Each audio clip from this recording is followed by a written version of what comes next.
À la tête de l'un des centres de référence dans le monde pour l'étude des virus et des bactéries, il a mené une étude sur 26 malades du Covid-19. Selon lui, en 6 jours seulement, les 3/4 de ces patients n'étaient plus porteurs du virus. Des résultats très encourageants, relayés par le maire de Nice, lui-même affecté par le coronavirus et s'étant vu prescrire de la chloroquine. Vous avez contracté le Covid-19. Comment allez-vous et comment avez-vous vécu ce traitement à la chloroquine que vous avez suivi? Moi, je l'ai vécu parfaitement bien. Aujourd'hui, j'en suis au 6e jour. J'ai le sentiment d'être guéri.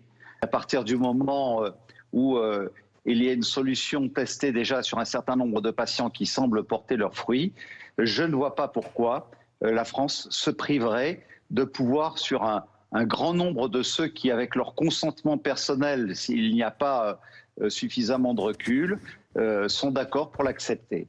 Christian Estrosi a depuis annoncé que le CHU de Nice allait lui aussi prescrire ce médicament. Salut les amis, juste pour vous dire en 2 minutes que je viens d'apprendre que le ministre de la Santé française, le nouveau ministre de la Santé française, M. Véran, vient de déclarer que la chloroquine ne sera pas distribuée aux Français pour les débuts de crise de coronavirus, mais seulement pour les cas graves, ce qui va à l'encontre de toutes les préventions et de tous les avertissements de nos amis chinois qui nous ont bien dit que la chloroquine était efficace, surtout en début de crise, et qu'une fois que le patient est atteint de manière beaucoup trop aiguë, c'est bien entendu trop tard pour donner de la chloroquine. C'est totalement criminel. J'ai vu toute la soirée l'OMS nous mettre en garde en nous disant que la chloroquine allait nous donner de faux espoirs. Pourtant, ce remède semble avoir soigné et guéri M. Estrosi et sa femme, d'ailleurs dans le secret le plus total, car vous n'avez pas le droit à la chloroquine, mais eux y ont droit, dans le secret le plus total, avec la complicité de Sanofi. Et donc, bien entendu, j'accuse ce gouvernement est criminel. Il est criminel. Hein. Donc, comprenez bien que tout ceci est fait exprès, que ce sont pour des avantages et des conflits d'intérêts avec les lobbies pharmaceutiques qui vont très probablement vous vendre d'ici 2 à 3 mois un vaccin qui est déjà prêt depuis des années.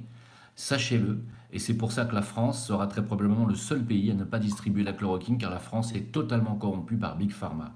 Il faut le comprendre. Agnès Buzyn avait déjà ouvert la voie en faisant passer la chloroquine, produit vénéneux, au mois de janvier, et en empêchant tous les Français d'y accéder sans ordonnance, ce qui était le cas depuis des dizaines d'années. Eh bien, désormais, vous ne pourrez plus avoir de chloroquine en vente libre en France. Vous n'en aurez même plus à l'hôpital en cas de crise et en cas d'attaque de coronavirus si vous n'êtes pas encore dans un état critique. Ceci est criminel, je le répète, ceci est criminel. J'assume mes propos, et enfin, à la fin de cette crise, on verra qui sera condamnable, ceux qui tiennent les propos que je viens de tenir ou ceux qui ont osé faire les actes aussi honteux que celui de ce ministre de la Santé. Ce n'est pas un question-réponse, c'est juste un communiqué que j'ai envie de vous faire. Vous pouvez partager cette information si vous voulez. Merci à vous. Au revoir.